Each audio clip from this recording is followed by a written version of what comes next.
কি বললি তুই? শহরে যাবি না? না মা, আমি এখানে থেকে পড়াশোনা করে দেখিয়ে দিতে চাই যে গ্রামে থেকে পড়াশোনা করেও মানুষ হওয়া যায়। হ্যাঁ, তা যায়, কিন্তু তুমি আর এই গ্রামে থেকে পড়াশোনা করবে না। তৈরি হয়ে নাও, কালই শহরে তোমার বাবার কাছে যাবার জন্য রওনা হবে। শ্যাম, তোর উপর আমাদের অনেক আশা। তুই যদি এমনি করে পাগলামো করিস না বাবা। দেখ, তোর ভালোর জন্যই আমরা এসব করেছি। তাছাড়া শহরে পড়াশোনা করতে সুবিধে বলো, বিএ পাস করে এমএ পাস করবে, তারপর বিলেত যাবে। না মানে আমি তাহলে আসি গিন্নিমা, আসি। তাহলে ওই কথাই রইল। না মা, তুমি আমাকে শহরে যেতে বলো না। এই গ্রামের সবুজ মাঠ ছেড়ে, খোলা আকাশ ছেড়ে, বুক ভরা বাতাস ছেড়ে আমি এবং ঈশ্বরীকে ছেড়ে তুমি শহরে যাবে না, তাই তো? শোনো, এতদিন তোমায় আমি কিচ্ছু বলিনি। তুমি ছোট ছিলে, একসঙ্গে খেলাধুলো করেছো, ঘুরে বেরিয়েছো, যা খুশি তাই করেছো। কিন্তু এখন বড় হয়েছো, বুঝবার মতো বয়স নিশ্চয়ই তোমার হয়েছে। তাই এই গ্রামে থেকে তোমার ভবিষ্যৎ অন্ধকার হতে দিতে আমি পারি না। মনে রেখো, দত্তবাড়ির সম্মান এই গ্রামের ধুলোয় মিশে যাবার জন্য নয়। তাই এই ব্যাপারে সিদ্ধান্ত আমার, শেষ সিদ্ধান্ত।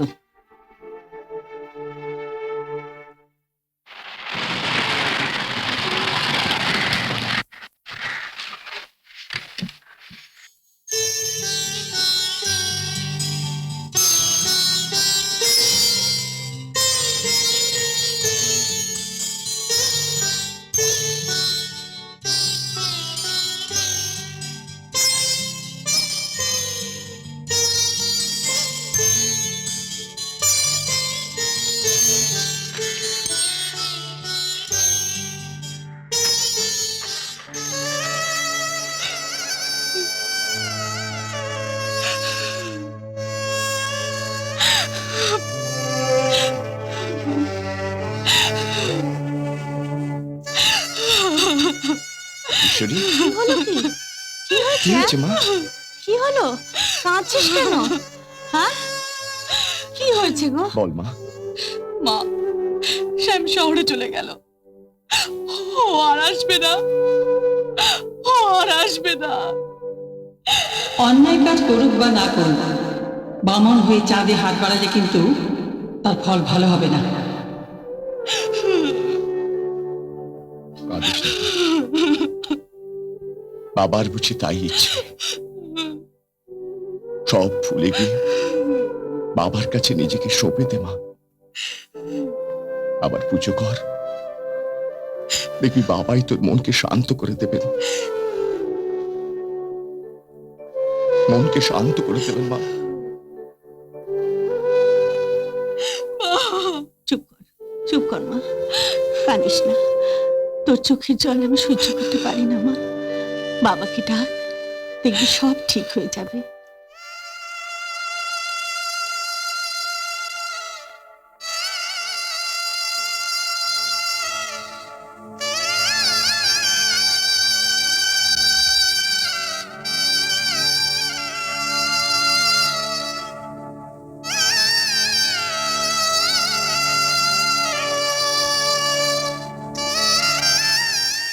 জয় বাবা লোকনাথ। তুমি আমায় চিনতে পারছো না মা? না তো। আমি সেই লোক, একদিন তোমার কাছে এসেছিলাম, তখন আমার সারা মুখে বিষাক্ত ঘা।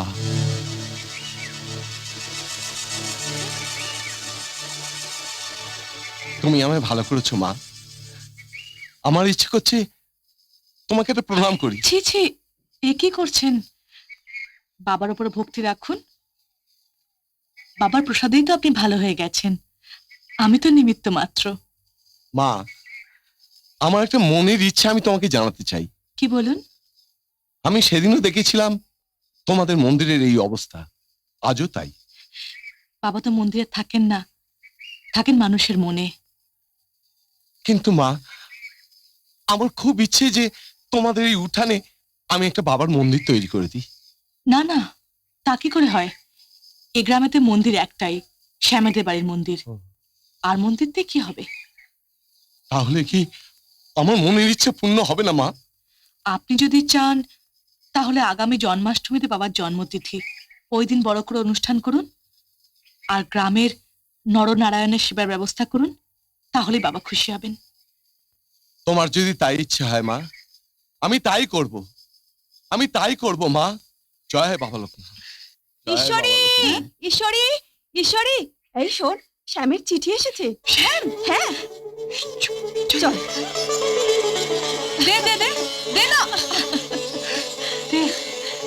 দাঁড়া, বার করি।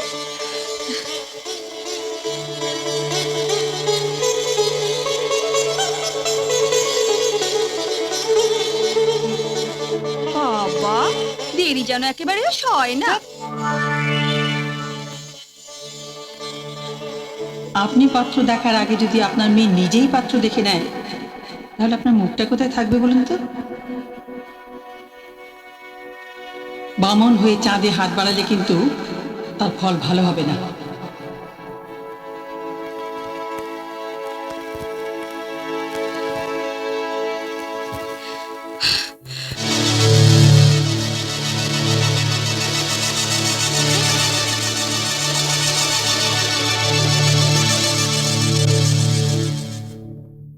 কি বলছেন কি আপনি? কলকাতা থেকে লেখা শ্যামের চিঠি ঈশ্বরীর হাতে এসে পৌঁছায় কি করে? তার জলজান্ত প্রমাণ তো আমি তখনই আপনাকে বলেছিলাম যে মেয়েটা স্বভাব চরিত্র ভালো নয়। ছোট কথাকে সহজ সরল পেয়ে মানে পুষ্টি নষ্টি করে একেবারে মজিয়ে ফেলেছে। লোভ, বুঝলেন, লোভ। এই বিষয় সম্পত্তির লোভই ঠাকুর মশাইকে একেবারে পাগল করে দিয়েছে। আরে মেয়েটা হয়েছে তেমনি।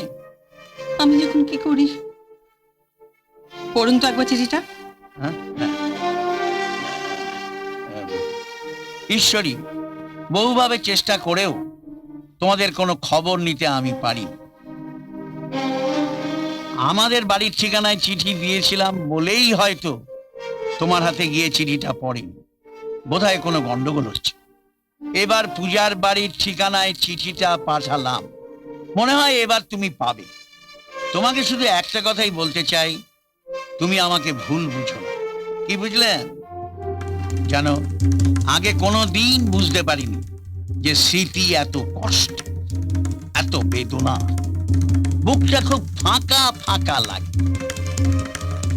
আর একটা কথা, যদি পারো আমার জন্য অপেক্ষা করো, আমি তাড়াতাড়ি ফিরে আসবো। ইতি তোমার শ্যাম।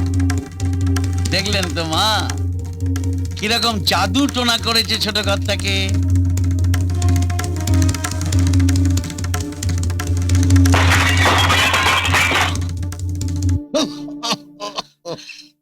কি উঠছো কেন? শোনো না, এই অবস্থায় তোমাকে আজ আর মন্দিরে যেতে হবে না। তা কি হয়?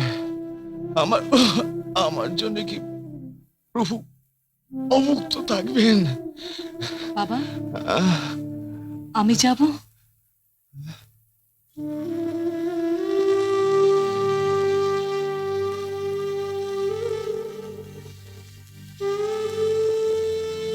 তুই যাবি মা? হ্যাঁ,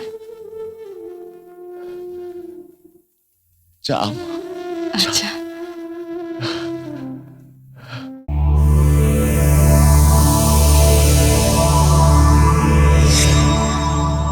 এরকম আরো অনেক সিনেমা দেখতে হলে ডাউনলোড করুন ক্লিক অ্যাপ।